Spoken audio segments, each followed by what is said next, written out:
Imagine que você é um pinguim que não se encaixa no frio da Antártida, porque seu único sonho é se tornar o melhor surfista de todos. Em 2007, a Sony Pictures Animation lançou Tá Dando Onda, uma das animações mais subestimadas na minha opinião, e eles fizeram o que as animações até aquele momento não tinham feito, uma animação no estilo de documentário, como se fosse naquele estilo da série The Office, com a câmera tremendo, o microfone aparecendo e personagens dando entrevistas para a lente. E fizeram tudo isso num mundo de pinguins surfistas.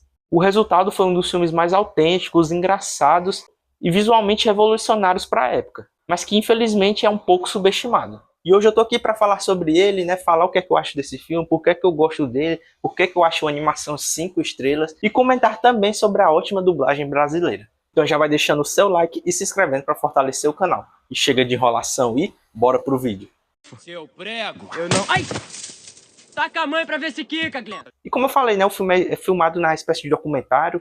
E os diretores, Ash Bannon e Chris Buck, eles não queriam aquele tipo de câmera convencional, né, das animações da Pixar, da DreamWorks, enfim. Eles queriam aquele estilo de filmagem, digamos, imperfeito, né, com tremor de câmera, o microfone aparecendo, personagens no fundo falando com a câmera, enfim. E uma curiosidade legal é que eles criaram um próprio sistema de captura desse estilo de movimento de câmera, né, tremida, onde realmente um operador de câmera segurava ela dentro de um estúdio, né, para que eles capturassem como é que a câmera se movimentava. E esses movimentos eram transmitidos para o computador e serviram para usar dentro do filme. Além disso, ainda teve a renderização da água. Naquela época era um pesadelo fazer animação de água, dava muito trabalho. Mas a Sony desenvolveu softwares específicos para criar ondas, né, fazer com que a água se movimentasse daquele jeito. E até a espuma, né, para que parecesse realmente um filme de surf profissional. Eles estudaram horas de vídeos, né, de campeões mundiais do surf, para ver também como é que a água se movimentava. E realmente, até hoje, a animação da água desse filme, para mim, é uma das melhores que eu já vi, né, mas que envelheceu bem, envelheceu. E agora sim, bora para a história do filme. Na história a gente acompanha o Cadu Maverick, né, que tem um sonho de se tornar surfista mundial. Um jovem que vê o surf como a única saída de uma vida medíocre. E ele vive lá no frio de janeiro. E um belo dia chega um caça-talentos para recrutar surfistas, né? Quem for surfista e for bom, né? Ele leva com ele. E o Cadu tenta mostrar ali que ele também é bom, né? Só que ele acaba passando um pouco de vergonha porque não tem nenhuma onda, mas ele não desiste, corre atrás e o cara decide levar ele. O cara não, né? O passarinho. E ele viaja para a Ilha Pengu para participar do torneio do Big Z, né? O memorial para o Big Z, que era um dos grandes surfistas, um dos maiores surfistas que já existiram, né? Só que infelizmente um acidente acabou acabando com a carreira dele, né? Muitos acham que ele foi de arrasta, outros acreditam que ele ainda estava vivo. E o campeão atual é o Tank Evans, né? Esse maluco aí que todo mundo detesta ele, mas ele é super engraçado. E o Cadu quer provar que é melhor do que ele. E o que vai tornando a trama interessante é que o Cadu começa como aquele típico protagonista clichê, né? Que quer alcançar o sonho, quer ser o campeão mundial e tudo mais. Mas tudo muda quando ele conhece o Grilo, né? Um malucão ali que vive na ilha, né? E ajuda ele quando ele se acidenta tentando competir com o Tank Evans e acaba passando a maior vergonha da vida dele. Mais tarde o Cadu descobre que o Grilo, na verdade, é o Big Z, né? E os dois começam a ter uma relação de professor e aprendiz. Mas que no primeiro momento, você olhando assim, você diz, mas é uma relação clichê, a gente já viu isso em vários outros filmes. Mas não, eu acho que aqui tem um diferencial que o Big Z ele não quer que o Cadu se torne o melhor surfista do mundo. Ele ensina o Cadu a ser mais feliz, né? A deixar de querer saber só de competição, só saber de vencer. E eu acho que é aí que tá o diferencial. Na verdade, ele praticamente não ensina nada ao Cadu. O Cadu que vai aprendendo sozinho, né? Ele só vai guiando. Tanto é que o Cadu, você vê a evolução do Cadu quando as finais do campeonato de surf estão entre ele, o Tank Evans e o João Frango, né? Um dos melhores personagens desse filme, um dos melhores alívios cômicos de todas as animações. E o Cadu, ele tinha tudo para vencer o campeonato, mas ele prefere deixar que o amigo dele ganhe. Ele prefere ajudar o amigo dele, impedindo que o Tank Evans atrapalhasse o João, né? E ele se sacrifica para deixar o amigo ganhar. Aí no final o Big Z se revela, né? Que tá vivo e tudo mais. E aquele castor lá que é o que organiza. Não sei se nem se é um castor que organiza o Regis, né? Ele que organiza o campeonato de surf. A galera não quer saber mais dele, né? Só quer saber que o Big Z tá de volta. E aí o filme termina com. Eu acho que ele é uma das animações que tem um dos melhores encerramentos de todos, com aquela música You Get What You Give, do New Radicals, que eu acho sensacional essa música, a letra dessa música tem tudo a ver com o filme. Na verdade, a playlist toda desse filme é muito boa. E aí nós temos esse encerramento maravilhoso.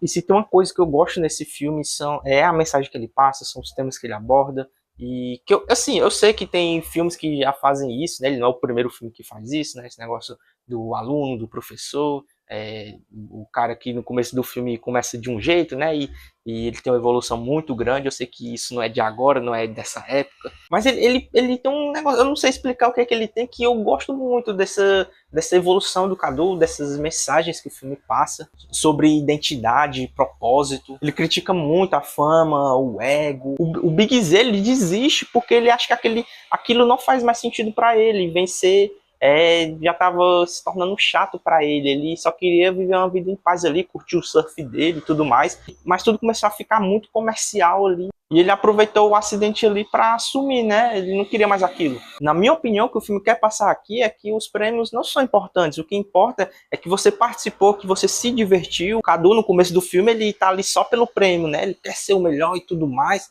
Mas de que adianta você ser o melhor ali se você não tá fazendo aquilo com diversão, né? Não tá gostando daquilo, não tá gostando do processo. Você só quer saber do final. E eu acho que é isso que o filme quer passar pra gente. E tem todo um lance do Cadu, né?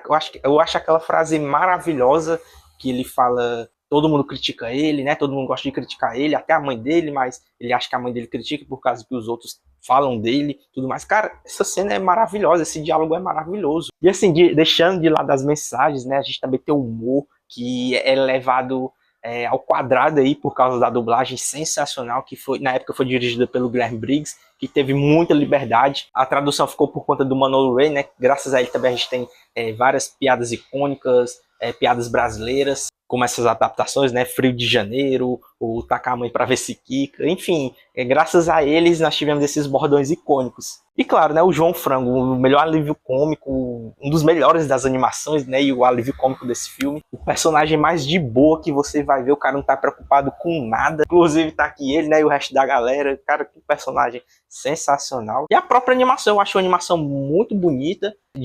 Geralmente a gente não vê tantas animações da Sony Animation como outros estúdios, né, como as Disney, DreamWorks, mas acho que as animações da Sony são um pouco subestimadas. A gente tem Casa Monstro, a gente tem O Bicho Vai Pegar. Tudo bem que O Bicho Vai Pegar eu acho que só prestou até o segundo filme, mas eu acho que são animações muito boas. Enfim, toda a animação desse filme é muito bonita, é muito subestimado. E eu sei que parece um crime, mas eu cheguei a ver algumas partes legendadas, né, para ver como era a voz lá fora, que para quem não sabe, quem dubla o Cadu é o Shia LaBeouf, né, o Sam lá de Transformers, e o Big Z é o Jeff Bridges, né, lá de Tron. E eu recomendo dar uma chance, né? Eu sei que a dublagem é impossível ver esse filme se não for dublado, mas eu recomendo para quem gosta, né, de filmes legendados, eu acho que vale a pena. E assim, se fosse querer apontar um ponto negativo, talvez para as crianças esse estilo de documentário talvez confunda um pouco, né?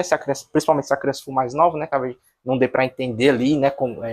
Esse negócio de quebrar a quarta parede, né? Ser um documentário ali, pode soar um pouco estranho para as crianças. E esse negócio que eu falei, né? A trama clichê, aluno, aprendiz, superação, obstáculos. Não é o primeiro filme que faz isso, também não é o filme que faz isso, mas da melhor forma possível. Mas eu acho que é um filme bem redondinho, é por isso que eu gosto dele. Para mim ele é 5 estrelas, nota 10 de 10, independente se ele tem seus defeitos, eu consigo passar pano para todos eles. Eu acho que é uma animação que não precisa de uma continuação, não precisava, a gente tem aquela bomba que foi o segundo filme. Eu não achei ele horrível, é mais assistível do que aquele Megamente 2 a gente esquece que aquilo existiu. É que a gente tem até os mesmos dubladores também, o Megamente também tem, mas mesmo assim não salva. Aqui até salva ter os mesmos dubladores esse segundo filme, mas se você quiser assistir, assista por sua conta e risco, mas eu não assistiria, eu prefiro esse primeiro, eu assistiria esse primeiro 1000 vezes, mas não assistiria esse segundo de novo. E é impressionante como uma animação dessas não é da Disney, não é Pixar, né? Não é da DreamWorks, mas é muito boa, é por isso que ela também tem seu diferencial, não é dessas outras grandes empresas. E é um filme que fala tanto com a criança que quer ver apenas um pinguim surfando, quanto com um adulto que está cansado dessa pressão por produtividade, né, e o sucesso. E é uma animação que, se você nunca assistiu, eu recomendo demais você assistir. E se você já viu, vale a pena revisitar. Mas e você? O que é que você acha desse filme? Pra você que já assistiu, você gosta dele, você não gosta? Acha que eu exagerei, esse filme não é 10 de 10, ou ele realmente é 10 de 10, ou ele só é bom por causa da dublagem? Enfim, fica à vontade nos comentários. E aí, se esse for o vídeo de hoje, eu espero que vocês tenham gostado. Se gostou, deixe seu like e se inscreve para fortalecer o canal. E até o próximo vídeo e valeu!